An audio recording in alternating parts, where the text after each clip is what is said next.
میں محمد شہزاد عالم چک and duster academy کا طالب علم۔ میں آج علامہ اقبال کی نظم ابلیس کی مجلس شورا کو پیش کر رہا ہوں۔ اولاً ابلیس کہتا ہے، یہ عناصر کا پرانا کھیل، یہ دنیائے دوں، ساکنان عرش اعظم کی تمناؤں کا خوں۔ اس کی بربادی پہ آج آمادہ ہے وہ کار ساز، جس نے اس کا نام رکھا تھا جہاں کاف و نوں۔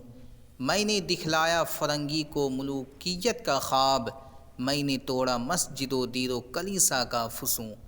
میں نے ناداروں کو سکھلایا سبق تقدیر کا، میں نے منعم کو دیا سرمایہ داری کا جنوں۔ کون کر سکتا ہے اس کی آتش سوزا کو سرد، جس کے ہنگاموں میں ہو ابلیس کا سوز دروں۔ جس کی شاخیں ہوں ہماری آب یاری سے بلند، کون کر سکتا ہے اس نخل کہن کو سر نگوں۔ پھر پہلا مشیر کہتا ہے، اس میں کیا شک ہے کہ محکم ہے یہ ابلیسی نظام، پختہ تر اس سے ہوئے خوئے غلامی میں عوام۔ ہے ازل سے ان غریبوں کے مقدر میں سجود، ان کی فطرت کا تقاضا ہے نماز بے قیام۔ آرزوئے اول تو پیدا ہو نہیں سکتی کہیں، ہو کہیں پیدا تو مر جاتی ہے یا رہتی ہے خام۔ یہ ہماری سعی پیہم کی کرامت ہے کہ آج صوفی و ملا ملوکیت کے بندے ہیں تمام۔ طبع مشرق کے لیے موضوع یہی افیون تھی، ورنہ قوالی سے کچھ کمتر نہیں علم کلام۔ ہے طواف و حج کا ہنگامہ اگر باقی تو کیا، کند ہو کر رہ گئی مومن کی تیغ بے نیام۔ کس کی نومیدی پہ حجت ہے یہ فرمان جدید، ہے جہاد اس دور میں مرد مسلمان پر حرام۔ دوسرا مشیر کہتا ہے، خیر ہے سلطانی جمہور کا غوغا کے شر، تو جہاں کے تازہ فتنوں سے نہیں ہے باخبر۔ پھر اس پر پہلا مشیر کہتا ہے، ہوں مگر میری جہاں بینی بتاتی ہے مجھے، جو ملوکیت کا ایک پردہ ہو کیا اس سے خطر۔ ہم نے خود شاہی کو پہنایا ہے جمہوری لباس، جب ذرا آدم ہوا ہے خود شناس و خود نگر۔ کاروبار شہر یاری کی حقیقت اور ہے، یہ وجود میر و سلطان پر نہیں ہے منحصر۔ مجلس ملت ہو یا پرویز کا دربار ہو، ہے وہ سلطان غیر کی کھیتی پہ ہو جس کی نظر۔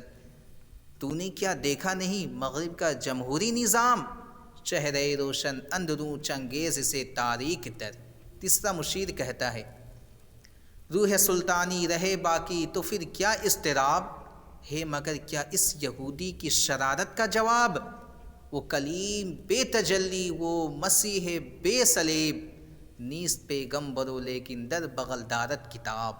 کیا بتاؤں کیا ہے کافر کی نگاہ پردہ سوز، مشرق و مغرب کی قوموں کے لیے روز حساب۔ اس سے بڑھ کر اور کیا ہوگا طبیعت کا فساد، توڑ دی بندوں نے آقاؤں کے خیموں کی تناب۔ چوتھا مشیر اس پر کہتا ہے، توڑ اس کا رومت الکبریٰ کے ایوانوں میں دیکھ، آل سیزر کو دکھایا ہم نے پھر سیزر کا خواب۔ کون بحر روم کی موجوں سے ہے لپٹا ہوا، گاہ بالت چوں صنوبر گاہ نالت چوں رباب۔ تیسرا مشیر کہتا ہے، میں تو اس کی عاقبت بینی کا کچھ قائل نہیں، جس نے افرنگی سیاست کو کیا یوں بے حجاب۔ پانچواں مشیر ابلیس کو مخاطب کر کے کہتا ہے، اے تیرے سوز نفس سے کار عالم استوار، تو نے جب چاہا کیا ہر پردگی کو آشکار۔ آب و گل تیری حرارت سے جہاں سوز و ساز، ابلے جنت تیری تعلیم سے دانائے کار۔ تجھ سے بڑھ کر فطرت آدم کا وہ محرم نہیں، سادہ دل بندوں میں جو مشہور ہے پروردگار۔ کام تھا جن کا فقط تقدیس و تسبیح و طواف، تیری غیرت سے عبد تک سر نگوں شرمسار۔ گرچہ ہیں تیرے مرید افرنگ کے ساحر تمام، اب مجھے ان کی فراست پر نہیں ہے اعتبار۔ وہ یہودی فتنہ گر وہ روح مصدق کا بروز، ہر قبا ہونے کو ہے اس کے جنوں سے تار تار۔ زاغ دشتی ہو رہا ہے ہمسر شاہین و چرغ، کتنی سرعت سے بدلتا ہے مزاج روزگار۔ چھا گئی آشفتہ ہو کر وسعت افلاک پر، جس کو نادانی سے ہم سمجھے تھے ایک مشت غبار۔ فتنہ فردا کی ہیبت کا یہ عالم ہے کہ آج کانپتے ہیں کوہ سارو مرغ زارو جوئے بار۔ میرے آقا وہ جہاں زیر و زبر ہونے کو ہے، جس جہاں کا ہے فقط تیری سیادت پر مدار۔